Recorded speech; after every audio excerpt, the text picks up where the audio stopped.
Olá para você que está assistindo a TV Câmara Botucatu. Começa agora mais um Conexão OAB.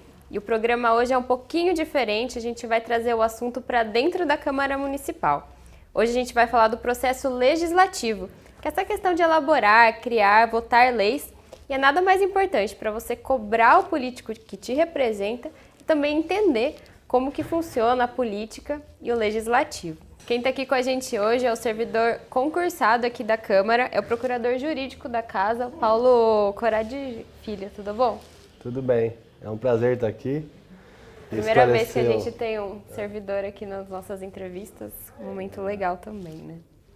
Muito obrigado, eu que agradeço o convite, aliás, e poder estar informando um pouco do processo legislativo aí municipal. Então tá, para começar, vamos explicar o que é o processo legislativo, o que são as normas, os procedimentos para se elaborar as leis? É isso mesmo, é o procedimento que você tem para elaborar qualquer tipo de lei municipal, né? Para tratar de diversos assuntos do município. O processo legislativo é isso, basicamente, é o procedimento de elaboração das leis. E esse procedimento ele pode variar de cidade para cidade, de estado para estado? A variação do processo legislativo ela é mínima, porque ela obedece a uma matriz constitucional. Então a Constituição Federal vem e estabelece certas diretrizes. Não é uma forma muito amarrada completamente, mas como tem certas regras, então os estados e os municípios acabam sendo obrigados a seguir aquilo. Pode ser uma matéria ou outra que tem alguma diferença de uma lei orgânica para outra, de uma Constituição estadual para outra. E as leis, elas não são todas iguais, existem vários tipos. Então, para começar, aqui em Botucatu, na Câmara Municipal, que tipos de leis os vereadores podem criar e votar? E qual a diferença entre elas? A diferença vai em termos de competência, iniciativa, quórum de votação e vamos falar em espécies legislativas, né? Então nós temos uma emenda à lei orgânica, a gente tem uma lei ordinária, a lei complementar, a gente tem o decreto legislativo, a gente tem a resolução. E cada uma com o seu ponto específico, né? Com as suas diferenças. A mais normal seria qual? A lei ordinária é a lei mais comum que a gente trata aqui na Câmara Municipal. A lei complementar ela tem uma certa especificidade, assim.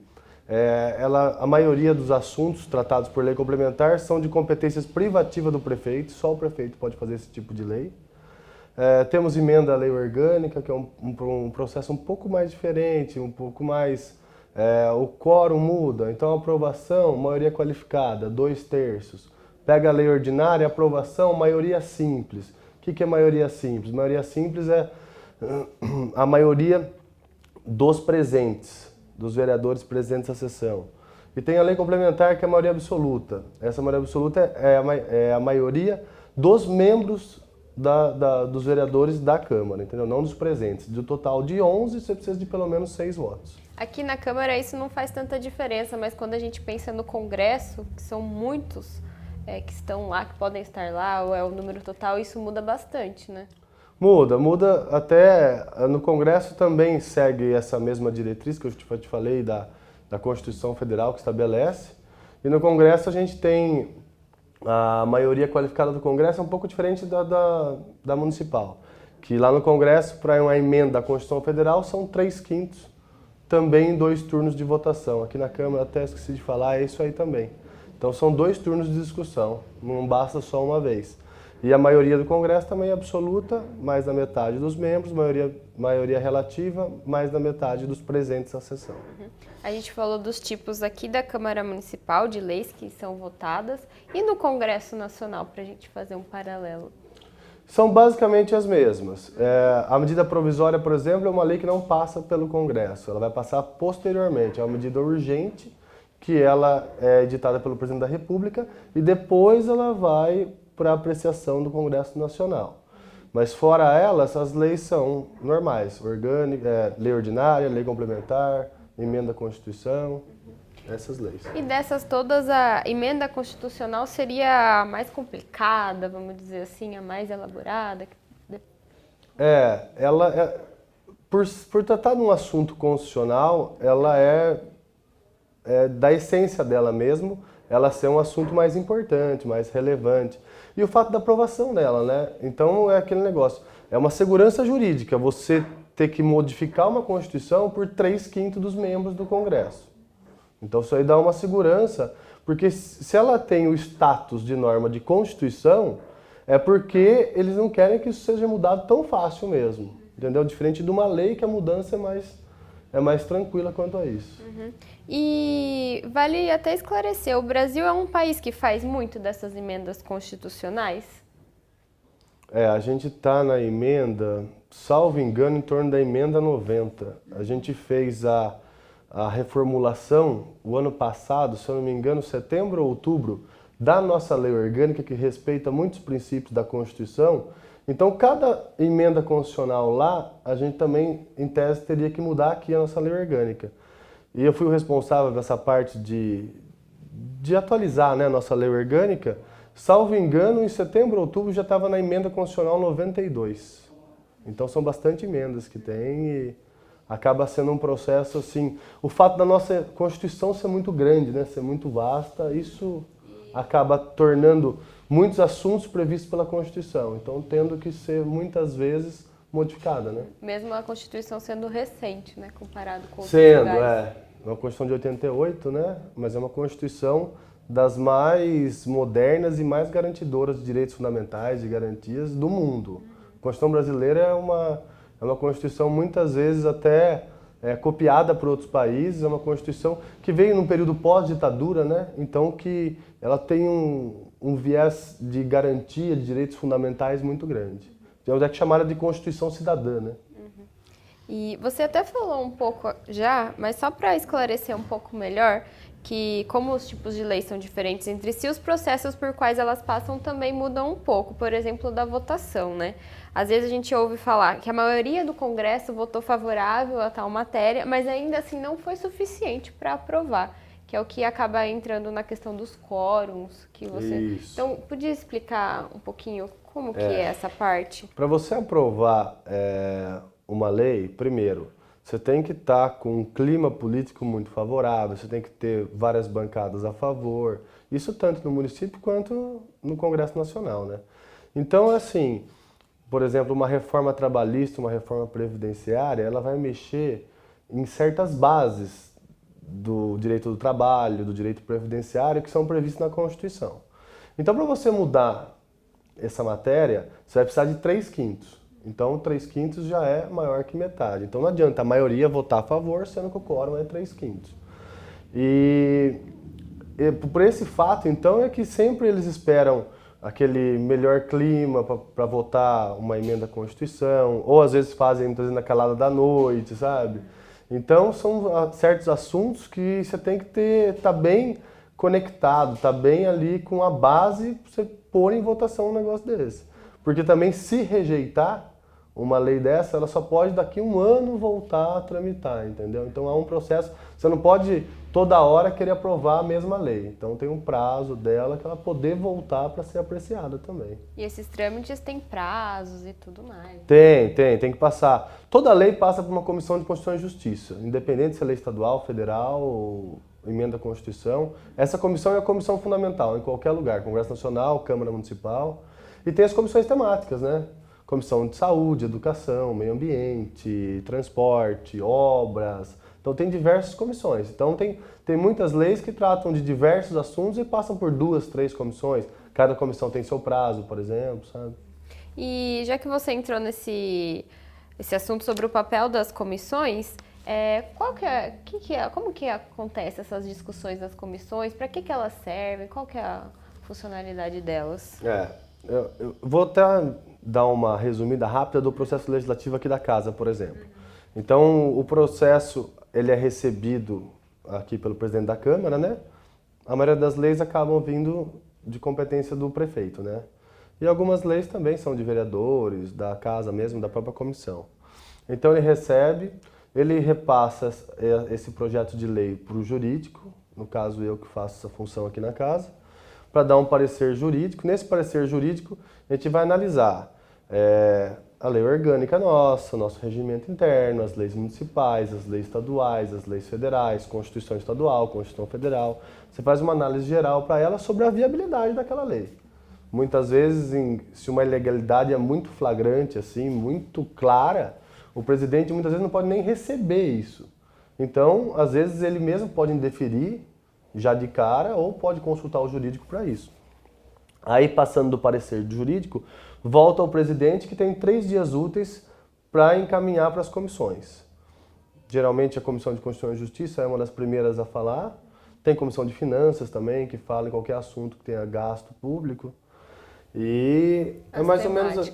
a comissão tem, por exemplo, 15 dias de prazo, com, salvo engano, prorrogáveis por mais 8 ainda. Tem o relator que vai fazer o parecer sobre ela. Então são comissões que vão falar também da legalidade. Se além do parecer jurídico, a comissão é especialista naquele assunto. Vai falar se pode, se deve, tudo isso aí. Então, antes de chegar no plenário para votação mesmo, as leis passam por muitas discussões, muitos processos já, né? Isso, com certeza. A lei, para chegar no plenário, ela já passou pelo crivo assim, de muitas pessoas, sabe? De muito... Então, para a lei chegar em plenário mesmo, já há uma grande análise antes. É muito difícil chegar uma lei absurda em plenário. Nossa, mas ninguém viu isso. Então, E algumas leis, além de... agora indo lá para a realidade do Congresso de Brasília, além de serem aprovadas pelo Congresso, depois elas ainda vão para o Senado. O que determina isso? Qual que é a diferença de um de outro? Na verdade, é assim, o Congresso Nacional ele é formado pela união da Câmara e do Senado. Daí, qualquer tipo de lei complementar ou ordinária, que ela tem um turno de discussão e votação, por exemplo, ela passa pela Câmara e passa pelo Senado. No caso de uma emenda à Constituição, ela passa 2 vezes pela Câmara e 2 vezes pelo Senado. Mas toda lei tem essa tramitação, de passar pelo Senado e pela Câmara. E por que é isso de passar por 2 lugares? O que diferencia? Na verdade, é um sistema para você garantir o máximo de participação. Por exemplo, o Senado ele é representado pelos estados. Então, são 3 representantes de cada estado. A Câmara dos Deputados não, é representada pelo povo. Então, tem estados pequenos como o Acre, que tem 8 deputados, e estados enormes como São Paulo, que tem, salvo engano, 71 deputados. Então, varia de acordo com a parcela da população do estado.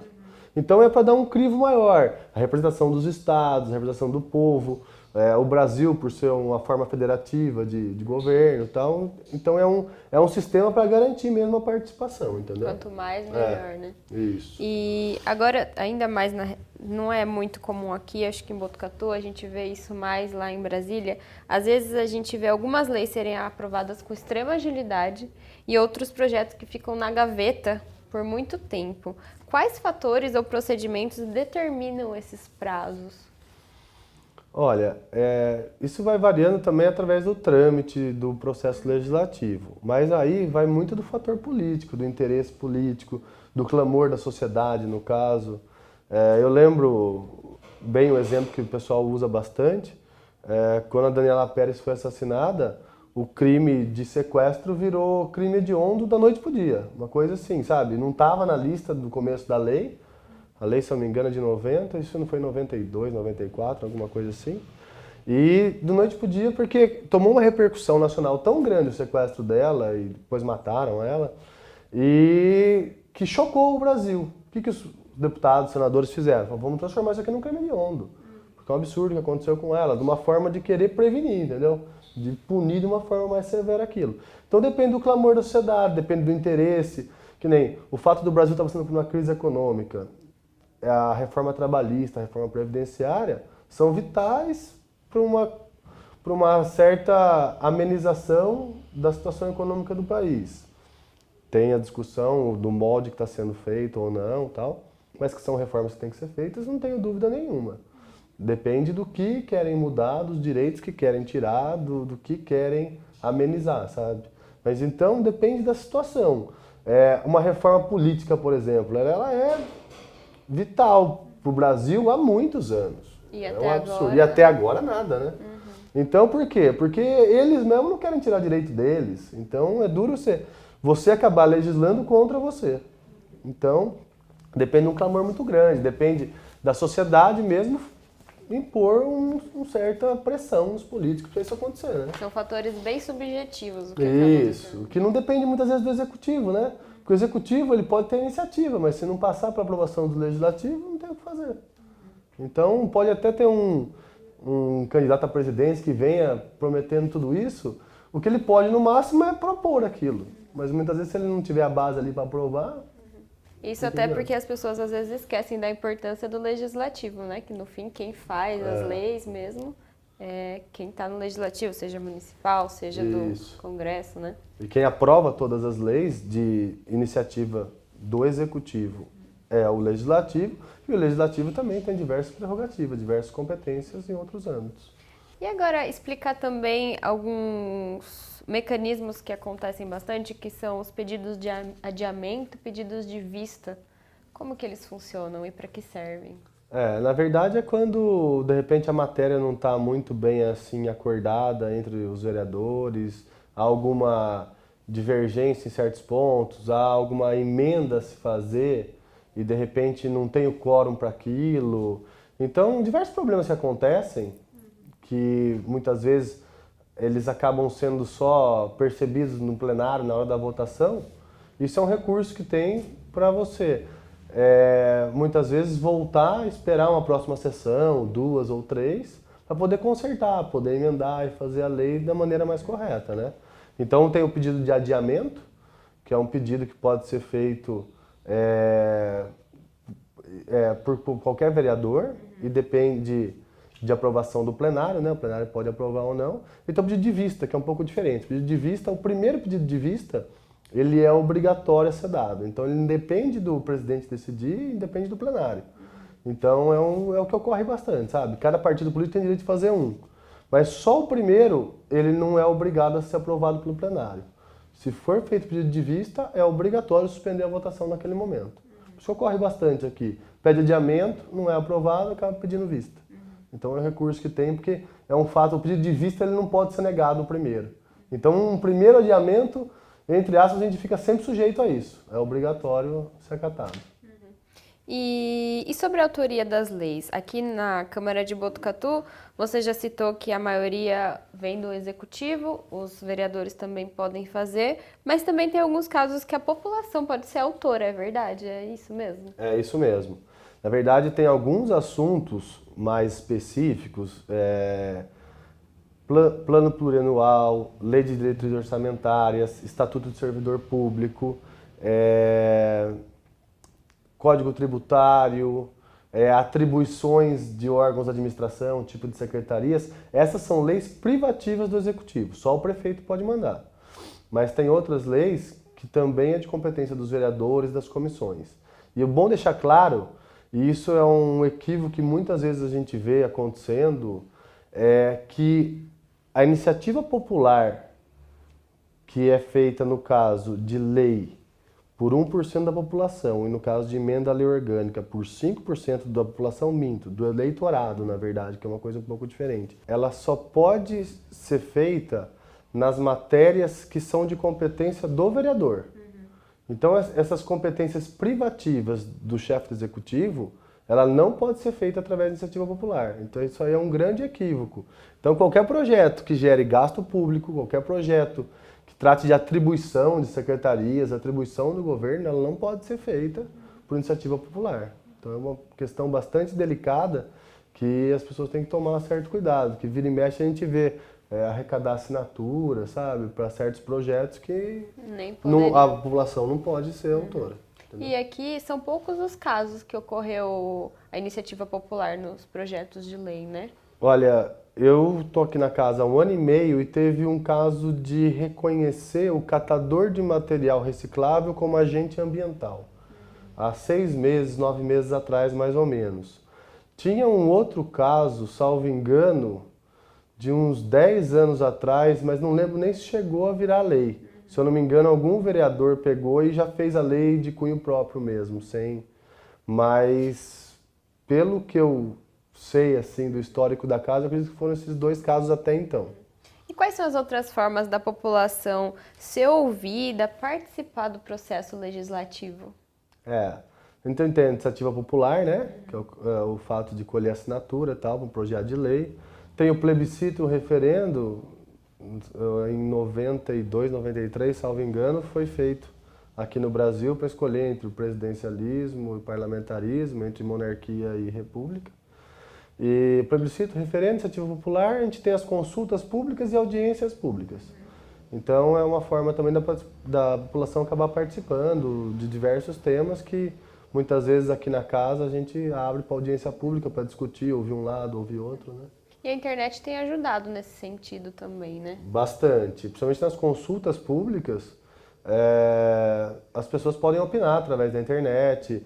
Já tem até, salvo engano, um projeto de iniciativa popular que a pessoa pode assinar o projeto pela internet, não precisa assinar de próprio punho, sabe? Então, a tecnologia vem e ela tem que ser usada pro lado bom em todos os lugares, né? Acho que no processo legislativo da mesma forma.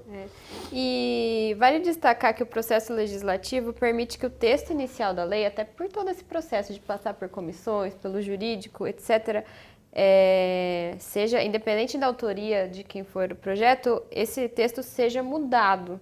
Então, a gente tem como exemplo o pacote das 10 medidas contra a corrupção, que foi uma iniciativa popular e que da ideia original parece que sobrou pouca coisa. Então, como que funciona isso e como que são votadas essas emendas, as leis? A emenda, ela é sempre votada em separado. Então, primeiro você vota o projeto do jeito que ele veio e você vota em separado as emendas. A emenda, ela tem um lado muitas vezes muito bom, de consertar o projeto, de acertar uma coisa ou outra. Mas a emenda não pode deixar de ter a essência de emenda. Então, o projeto de lei, como é que eu posso dizer? A essência do projeto ela não pode ser mudada. Então, o fato de você ter uma emenda é de um ponto ou outro que você vai acertando. Esse caso das 10 medidas foi um caso muito interessante, foi uma tese até inovadora do ministro Fux no Supremo, que até, salvo engano, entrou com mandado de segurança e ele fez, não sei se pararam de tramitar, o que aconteceu ali. Mas a tese dele era o seguinte, que a lei, através de emenda, ela não pode ser completamente descaracterizada. Eles podem mudar uma coisa ou outra, mas o que fizeram com as 10 medidas foi um absurdo. Praticamente sobrou 3 ou 4 e o resto o pessoal tirou ou amenizou completamente, tirando completamente a função. Então é uma tese muito interessante, que a emenda ela pode vir e muitas vezes ela é importantíssima, mas desde que ela não descaracterize o projeto, né? Então senão você faz outra lei, você não precisa fazer uma emenda, né? Então esse que é uma tese bastante debatida aí no Supremo Tribunal Federal esses tempos agora. Sim, e independente de como tenha sido o processo de aprovação da lei, ela sempre precisa ser sancionada pelo Executivo. O Executivo tem o poder de vetar a lei quando chega para ele? Funciona assim.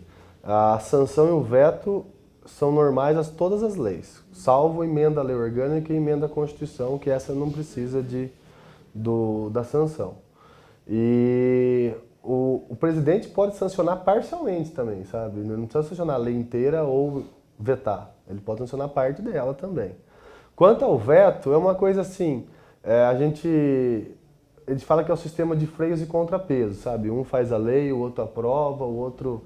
É para ter um balanço mesmo entre os poderes, para nenhum deles ser autoritário, né? No caso do veto tem um grande problema, porque não vai adiantar nada o prefeito vetar uma lei, sendo que esse veto ele pode ser derrubado pela casa por maioria absoluta. Só que então, no caso, se a lei é ordinária, tudo bem, vai precisar de um quórum um pouco maior. Mas se é uma lei complementar, por exemplo, ele não tem o porquê vetar, sendo que se voltar eles podem derrubar o veto. Então a maioria absoluta derruba o veto do prefeito. Então muitas vezes o prefeito acaba até não se desgastando em vetar certa lei, porque ele sabe que se voltar eles vão acabar derrubando o veto e a lei é obrigado a ser promulgada, entendeu? Isso o prefeito ou o presidente também. Mesma coisa, do mesmo jeito, funciona. É aquele sistema que a norma matriz constitucional sendo respeitada pelo Estado, pelo município. Certo. E de modo geral, para já indo para o final, assim, na sua opinião, o processo legislativo brasileiro é eficiente? Olha, a gente tem muita mania de criticar, né, de falar que no Brasil as coisas não funcionam. Na minha modesta opinião, eu acho o processo legislativo, sim, muito eficiente. Eu acho que o problema são as pessoas que manipulam esse processo muitas vezes, sabe? Então, o problema muitas vezes não está nas leis que o Brasil tem. São leis boas.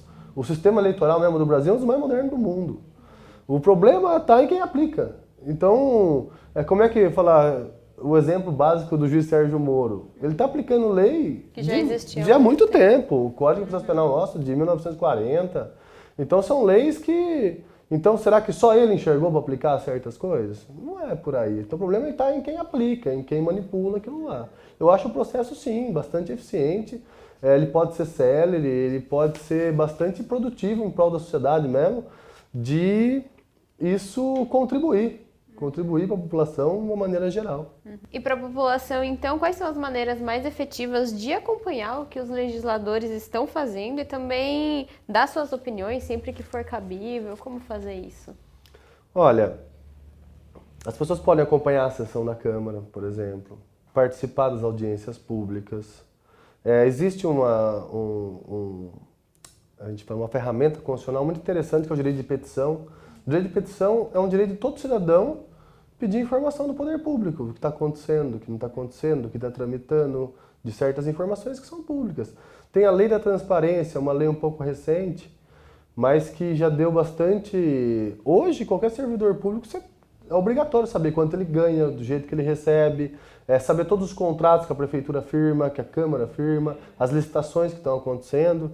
Então, são as maneiras do povo fiscalizar mesmo, e tem que ficar em cima. Eu acho que não é mais do que dever do administrador público prestar contas, porque, afinal, o dinheiro é público, o dinheiro é da população que está lidando ali, né? Então, eu acho que a população tem que realmente cobrar, tem que participar, porque não adianta muito você ficar em casa e falar mal e criticar e, de repente, não exercer aquele direito que você tem. De cidadania, né? De cidadania, é isso mesmo. Eu acho que para encerrar, a gente podia, inclusive, já que a gente está falou do processo legislativo, como a gente falou, lá do Congresso, mas também aqui do município, convidar para você vir até a Câmara, né? Acho que esse convite fica tanto... Nós dois somos servidores, então fica o convite. Muito obrigada pela entrevista e pelos esclarecimentos. Obrigada a você que está assistindo a TV Câmara. Esse foi o Conexão OAB. Espero que você saia mais informado do que você começou a ver o programa. E até a próxima!